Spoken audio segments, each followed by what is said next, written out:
just because of some issuance, no, ng ating agency, particularly sa Department of Finance, on the requirements, no, na pahirap ito sa ating sektor. Itong requirement of the individual identification, tax identification number when they are going to apply tax exemptions with the BIR. So nung una, hindi naman ito very serious na na-implement. At recently, may mga penalties and revocation provisions na yung ating IMSI. So maraming cooperatives ang halos apektado at lahat, no? Dahil pag ni isang individual member ng co-ops ang mag-apply ng tax exemption privileges or tax exemption certificate, kahit may isa doon, pwede hindi sila mabigyan ng tax exemption certificate at may penalty pa. Tag 1,000 pesos per member na walang TIN. So the effect dito, Mr. Chair, is that sino magbayad ng tag 1,000? Siyempre, yung mga marginalized nating mga members dahil wala silang TIN. At they cannot really afford to get such TIN. Una-una, wala naman silang sapat na income para iobliga na kumuha ng tax identification number. At the same time, ito rin yung mag-caution, mag-prohibit ng membership sa mga marginalized sector natin. Itong mga farmers, fisher folks, laborers, itong nagtitinda ng mga barbecue.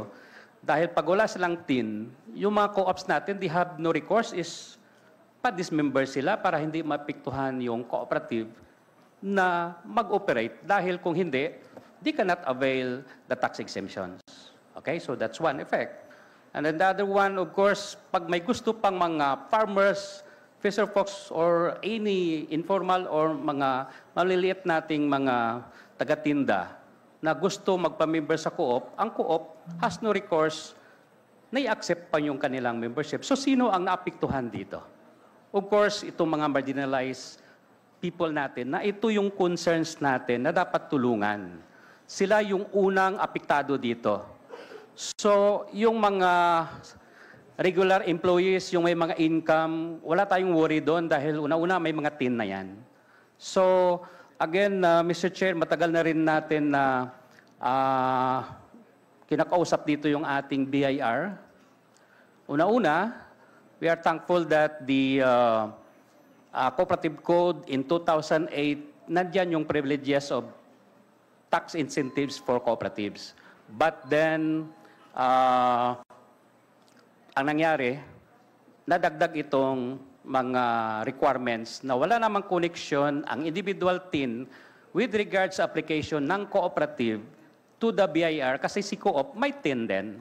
At siya yung nagtatransact, hindi yung individual members. So bakit natin pahirapan yung mga individual members? So again, Mr. Chair, Mr. Secretary, sana makumit nitong through this briefing natin, no, na sana kunin na itong TIN. Kasi wala naman itong connections at wala naman talagang maibayad itong mga maliliit nating mga marginalized members ng ating cooperative. So imagine mo, ang daming co-op sa Pilipinas, kung we are serious na malaki papel ng ating cooperatives with regards to socio-economic development and social justice, sana i-consider na wala ng TIN na i-require ang individual. It's only the cooperative who would be really doing its such requirement.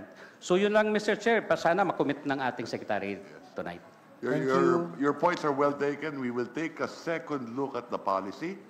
My understanding is that the reason for this particular policy is that marami mga fake cooperatives. And that's why the BIR sought to impose a TIN among members. Mr. Chair, But I understand the wala point. namang connection yung individual membership with Yes. regards sa mga sinasabi natin Yeah, na precisely. mga So I understand sudo, the no? point of Representative Espares. We will take a second look at it, and we're leaning toward your direction. Okay, so we hope you could help our sector, Mr. Chair. Thank you. Thank you, Rep. Espares. Madam Chair. Thank you very much, SBC. So that concludes the first round pa lang po yun, of interpellations. There are 9 congressmen signed up for a second round. We will now be more strict in terms of the time, given that all of the congressmen signed up for the second round have already had their time during the first round. And second, because of the lateness of the hour, we've been at it for almost 10 hours. So I know our distinguished secretaries are also getting a bit tired, same as with us on the side of APRO. So we would like to request the indulgence of our members to please stick to the 5-minute rule. If you hear the first bell, that marks the 30 seconds, that you have 30 seconds left, and the second bell marks the expiration of the time. We'll be more strict. Our apologies, but we'd have to cut you off once we hear the second bell. Okay, we'll now start with the second round. First, from the minority, I would like to recognize Senior Deputy Minority Leader Edgar Erice. You have the floor, sir. Madam Chair, before I proceed with my questions, sana wag yung bawas sa time ko. Gusto lang pong may point of clarification lang ang minority. Doon po sa 5-minute rule, saka doon sa second round, kasi po there are 280 plus members of the majority. So kung magpe-first round sila, para malilimit yung, imagine we will wait for, after 5 minutes, we will wait for 4 hours before we can have our second round. Sana po yung majority, minority, independent, majority, minority, independent, kahit na po first round or second round ay ma-observe natin. Kung po pwede lang po. Actually po, if you would see in the first round, actually hindi po ganun katagal naghintay. We were actually waiting for some of the members of minority because we kept on skipping them. But pretty much there was an equal number of members from the minority and the majority who signed up. So in terms of the time of wait, it was pretty much equal between the minority and the majority. Yes, ma'am, but I'm sure in other departments, DPWH, DOH, DSWD, marami pong members. So maybe we can be clarified if kung ang rule po natin is minority, independent, majority, kahit na po magpaulit-ulit. We Kung would pwede have, lang po. yes, apologies, SDML Erice. We would have to stick with the internal rules as approved by the Committee on Appropriations. We're in under Section 10. Section 10, the last paragraph, the last sentence of the first paragraph says that the list of interpellators shall indicate majority, minority, and independent members, and minority members shall be given priority, followed by independent members in alternating order with majority members as far as practicable. So we'll have to stick with Madam the Chair, internal if rules. I may, Madam Chair. Yes. Very quickly.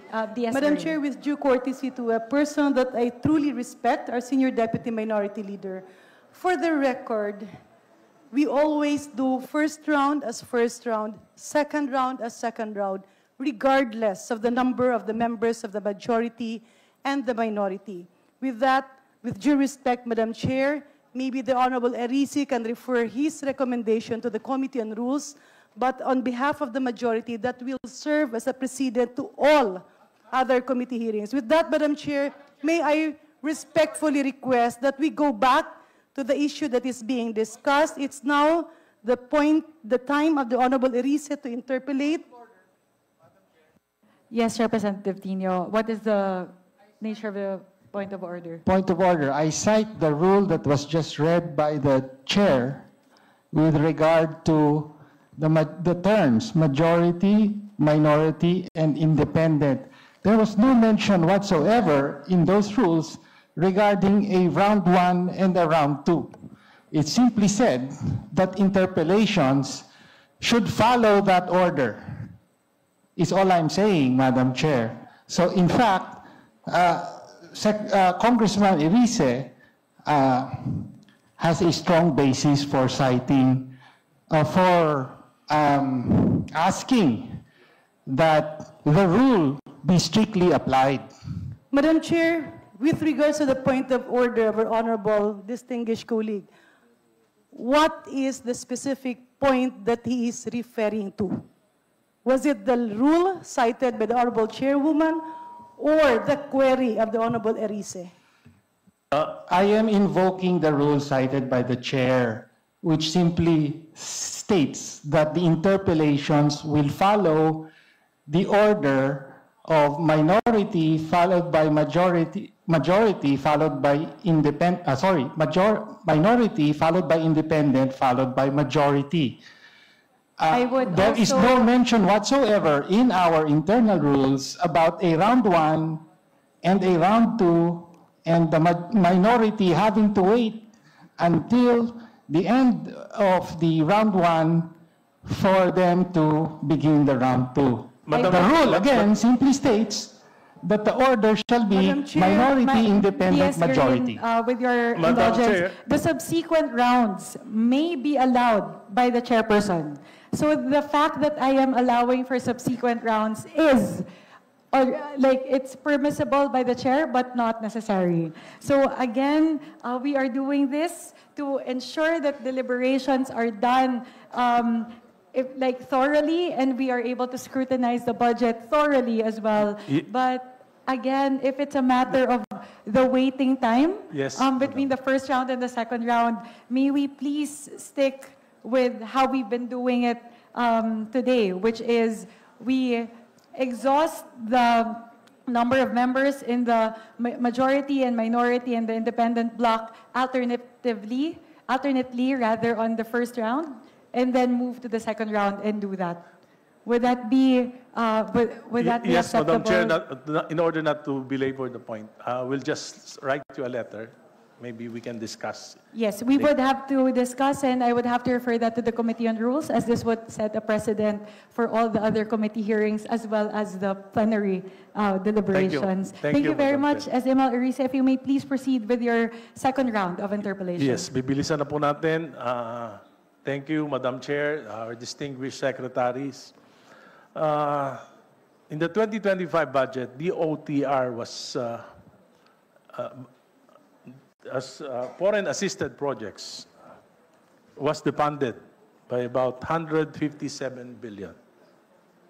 This includes Cebu Rapid Rail, EDSA, greenways, infrastructure, maritime safety and security, new ball airports, etc., etc. Defunded po. 15 of the 14 foreign assisted projects, including the subway, Metro Manila, were defunded in the 2025 budget. Ang tanong po, ano mangyayari dito? Defunded yung ating equity. Ano po mangyayari dito sa mga proyekto na ito? Meron pa pong penalties. Isa lang po yung natira na ponduhan, yung MRT Line 3. At nagtataka po ako, hindi po nakalinya ito, bigla pong may nasingit na isang bagong proyekto na naponduhan na foreign assisted, yung pong New Cebu International Container Port. Ito po ba ay naaprobahan ng Department of the ng ating Department of DepDep na naaprobahan po ba itong New Cebu? At bakit ito po yung naponduhan samantalang yung matatagal na mga proyekto ay defunded? Yes, Madam Chair. As I did mention earlier, yan ay gawa ng Kongreso, hindi galing sa executive yan. Ngayon, dahil hindi na dahil dinagay sa program at kung foreign assisted yan, pwede pa rin mai-release yan. These were completely defunded. Wala po ito sa unprogrammed funds. Completely defunded. If it is completely defunded, then we cannot release the appropriations for such a project. Nevertheless, the point is yan ay gawa ng Kongreso at hindi ng executive, kung kaya't ang panawagan ng ating Pangulo na kung maaari to stick to the NEP as much as